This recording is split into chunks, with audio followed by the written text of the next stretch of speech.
Beliau tidak terlewat dalam program yang seterusnya dan kita iringi doa agar beliau selamat dan kembali memimpin kita secepat mungkin. Pemikiran Zionis Amerika ialah untuk menghancurkan sistem demokrasi tempatan, menggantikan dengan demokrasi barat, memberikan hak individu, membolehkan setiap orang memiliki senjata dengan mudah. Liberalisme, pluralisme, agama yang meruntuhkan tradisi.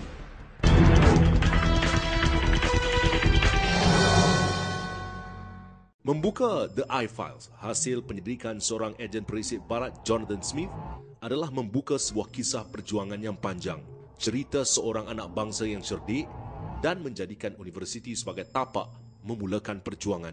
Seorang rakan seperjuangannya di Universiti Melaya pada tahun 70-an, Ismail Mina, menceritakan. Bila dah habis universiti, kita berfikir bagaimana nak menyambung lagi pemikiran dan aktiviti kita semasa universiti. Jadi kita perlu ada satu platform. Maka di situlah saya dan kawan-kawan aktivis pimpinan pelajar pada masa itu di Australia menubuhkan ABIM.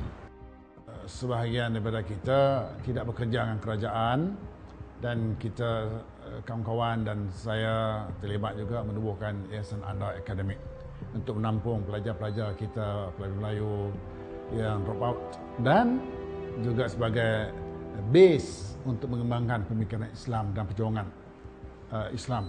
Di antara aktivis ataupun pemimpin pelajar daripada kumpulan Islam ialah Datuk Seri Anwar Ibrahim, sekarang Datuk Seri. Itu di antara yang kemudian kita join ABIM lah. Dia mula melangkah ke dalam perjuangan dengan semangat revolusionari yang berapi tetapi berakhir dengan menjadi reaksionari. Dia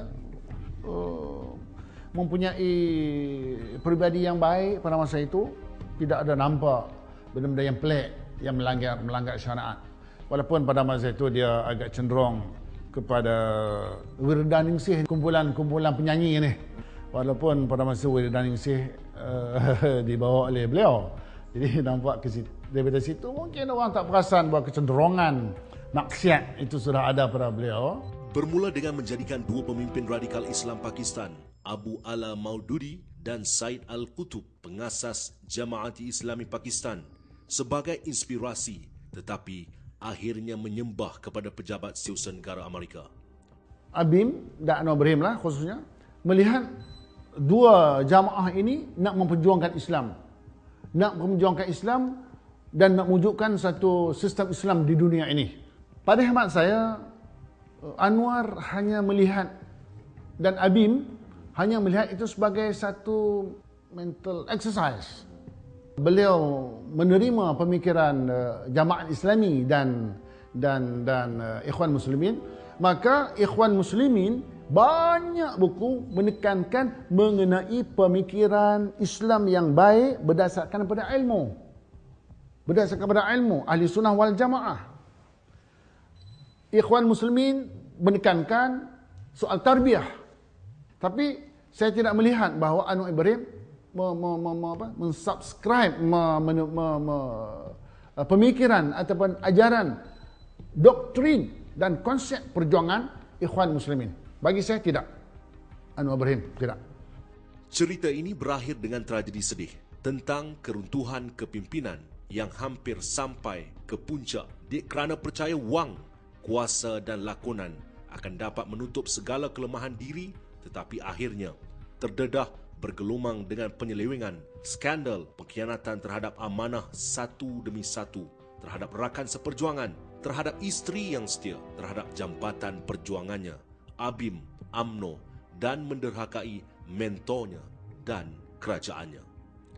Dengan latar belakangnya sebagai seorang anak kelas menengah Melayu yang berjaya memasuki Eton of Malaysia, Malay College Kuala Kangsar, beliau melangkah ke Universiti Melaya dengan keyakinan diri yang besar untuk menyerlah tidak sahaja dalam pelajaran tetapi kepimpinan pelajar di UM. Suasana dunia di akhir tahun 60-an dengan Perang Dingin Timur Barat, Perang Vietnam, gerakan sosialisme dan komunisme, hippie, kebangkitan pelajar-pelajar di Eropah menentang establishment telah memberikan penghayatan kepada Anwar. Anwar Ibrahim muncul dalam kepimpinan PKPIM yang merupakan sebuah organisasi pelajar di UM. Sejak di MCKK, beliau diketahui sebagai pelajar pandai bergaul tetapi agak pendiam, tenang, bersikap selesa tetapi dengan tiba-tiba dia dilihat membawa Quran ke mana-mana dan dia mulai melihat kejahatan di mana-mana. Parti-parti politik di luar kampus tidak diyakininya dan beliau melihat bahawa hanya pelajar yang dapat membawa perubahan dan beliau memilih Islam sebagai perjuangan. Kepadanya, perubahan mestilah dengan revolusi kekerasan untuk meruntuhkan order sosial dan politik yang ada. Di bahagian kedua, anda akan dapat menyaksikan Anwar berubah wajah.